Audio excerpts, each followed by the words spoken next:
जय जय रघुवीर समर्थ. समर्थ म्हणतात की प्रयत्न केले की यश हे नक्कीच येते असं समर्थ आपल्याला इथे सांगतात. पण समर्थ म्हणतात की कधी कधी आपल्याला अपयश येतं, कधी कधी आपल्याला जीवन जगत असताना अपयश येतं म्हणून आपण प्रयत्न करायचं सोडून देतो असं समर्थ आपल्याला इथे सांगतात. पण समर्थ म्हणतात की अपयश आले म्हणून खचून जाऊ नका. पण समर्थ म्हणतात की अपयश आले म्हणून खचून जाऊ नका, कारण अपयश हीच यशाची पहिली पायरी आहे असं समर्थ आपल्याला इथे सांगतात. कारण अपयश हीच यशाची पहिली पायरी आहे असं समर्थ आपल्याला ते सांगतात. म्हणून समर्थ म्हणतात की अपयश आलं म्हणून कधीही खचून जाऊ नका. पुन्हा एकदा प्रयत्न करा, परत एकदा प्रयत्न करा, सारखे सारखे प्रयत्न करा, यश तुम्हाला नक्कीच येईल असं समर्थ आपल्याला ते सांगतात.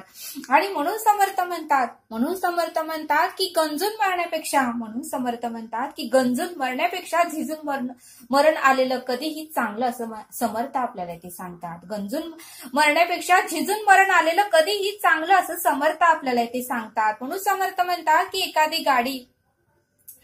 एखादी टू व्हीलरची आपण सर्व्हिसिंगच केली नाही किंवा टू व्हीलर आपण आपल्या दारासमोर तशीच ठेवली, तिचा 1 वर्ष 2 वर्ष वापरच केला नाही, आणि ज्यावेळेस आपण त्या गाडीकडे जातो, गाडीला चावी लावतो आणि गाडीचं स्टार्टिंग चालू करतो, बघा म्हणले समर्थ ती गाडी कधीही चालू होणार नाही. चालू होईल पण तिला सर्व्हिसिंग सेंटर मध्येच न्यावे लागेल, सर्व्हिसिंग करावे लागेल, पार्ट कुठले गेले ते बघावे लागेल, आणि मग ती पार्ट बसवल्यानंतर सर्व्हिसिंग केल्यानंतर ऑइल चेंज केल्यानंतरच ती गाडी चालू होते असं समर्थ आपल्याला ते सांगतात. म्हणून समर्थ म्हणतात की त्या गाडीकडे जाऊ नका, आपल्या देहरूपी गाडीकडे या असं समर्थ आपल्याला ते सांगतात. समर्थ म्हणतात की आपल्यालाही परब्रह्माने, आपल्यालाही त्या ईश्वराने उत्तमाची बुद्धी दिली आहे, त्या बुद्धीचाही वापर आपण उत्तम कामासाठी केला पाहिजे असं समर्थ आपल्याला ते सांगतात. म्हणून समर्थ म्हणतात या बुद्धीचा वापर उत्तम कामासाठी, आपल्याला ज्यामध्ये आवड आहे त्या कामासाठी जर आपण या बुद्धीचा वापर केला तरच आपल्याला यश येईल असं समर्थ आपल्याला येथे सांगतात. म्हणून समर्थ म्हणतात की आपण जर आपल्या बुद्धीचा वापर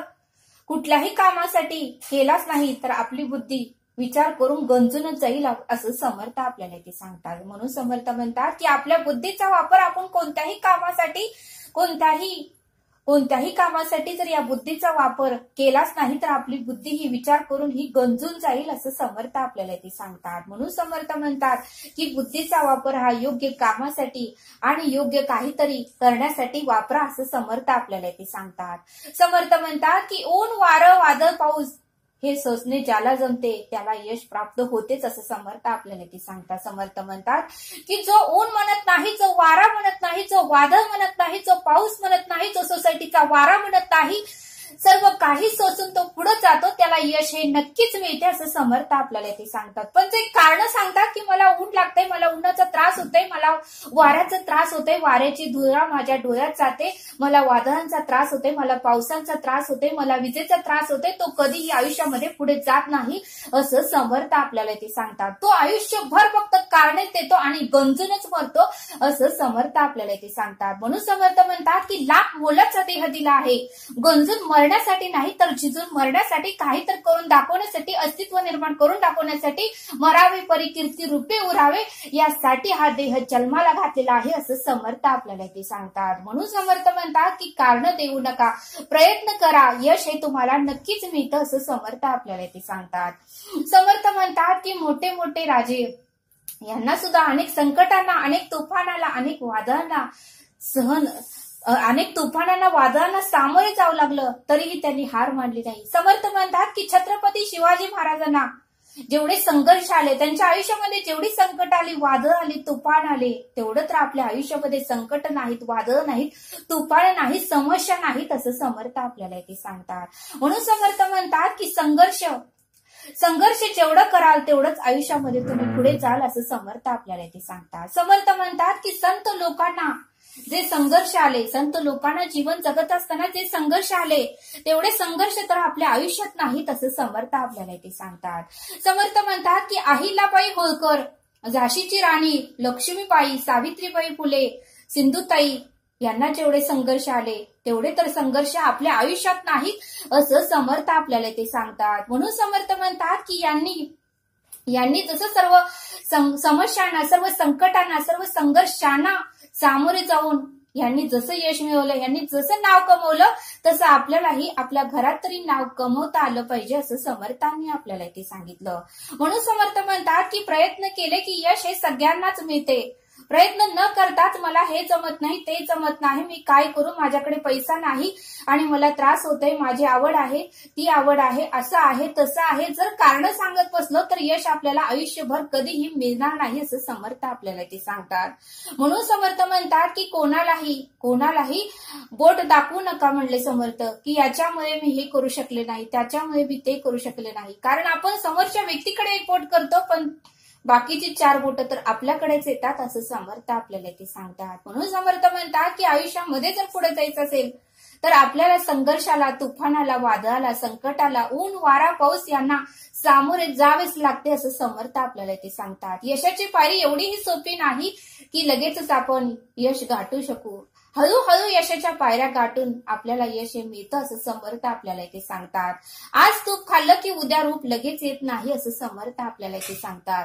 त्यासाठी थोडा काळ जाऊच द्यावा लागतो तरच उत्तमाचं होतं असं समर्थ आपल्याला इथे सांगतात. म्हणून समर्थ म्हणतात की एकदा हरलो, एकदा अपयश आलं म्हणून लढायचं सोडू नका.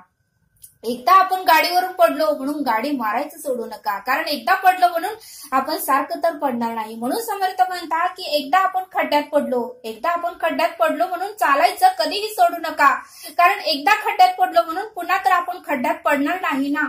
आपण एकदा दूध पोळलं की ताक हे फुकूनच पितो असं समर्थ आपल्याला इथे सांगतात. म्हणून समर्थ म्हणतात की एकदा अपयश आलं म्हणून घाबरू नका, पुन्हा प्रयत्न करा, यश हे तुम्हाला नक्कीच येईल असं समर्थ आपल्याला इथे सांगतात.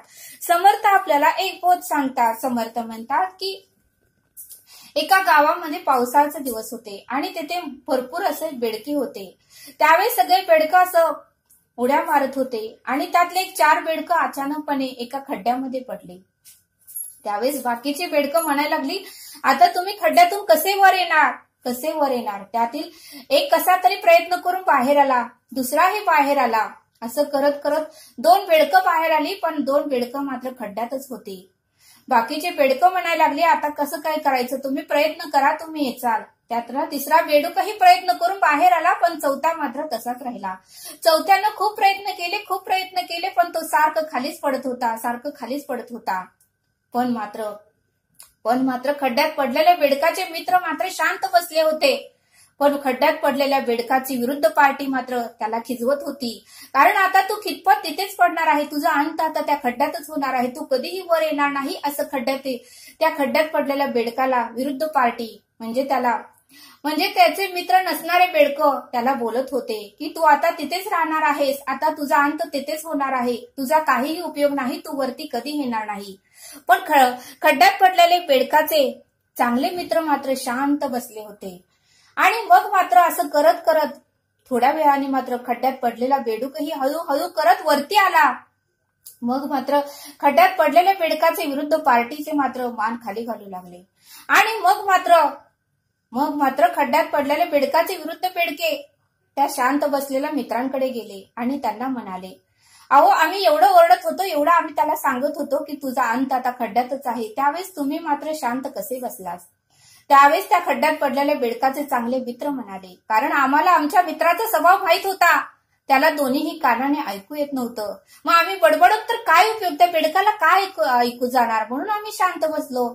पण तुम्ही मात्र त्याला म्हणत होता की तुझा अंत का जवळ आला आहे, तू आता तेथेच आयुष्यभर राहणार आणि तू त्या खड्ड्यातच मरणार, असं ज्यावेळेस तुम्ही त्या आमच्या मित्राला म्हणत होता, त्यावेळेस आमच्या मित्राला वाटलं की तुम्ही त्याला म्हणत आहात की तू वरती येऊ शकतोय, तू प्रयत्न कर, तू नक्कीच वरती येणार, तुला नक्कीच यश, कीर्ती येणार, असं त्याला वाटत होतं तुम्ही म्हणताय असं, आणि म्हणूनच तो वर आला. खरंच आम्ही तुमचे आभार मानतो की तुम्ही असे त्याला बोलल्यामुळे आमचा मित्र सुखरूपपणे आणि उत्तमाचं बाहेर आला. बघा म्हणले समर्थ, या बोधातून आपल्याला हे शिकायला मिळतं की एकदा आपण खड्ड्यात पडलो म्हणून सारखं पडणार नाही, आणि जरी पडलो तरी आपण कधीतरी उठायला शिकणार आणि पळायलाही शिकणार असं समर्थ आपल्याला ते सांगतात. म्हणून समर्थ म्हणतात की एकदा अपयश आलं, एकदा आपण खचलो, एकदा आपल्या आयुष्यामध्ये निराशा आली म्हणून सारखंच येणार नाही, असे निगेटिव्ह विचार कधीही करू नका, सकारात्मक विचार करा, यश हे नक्कीच येतं असं समर्थांनी आपल्याला या बोधातून समजावून सांगितलं. तरी आता आपण येथेच थांबू. धन्यवाद. जय सद्गुरू.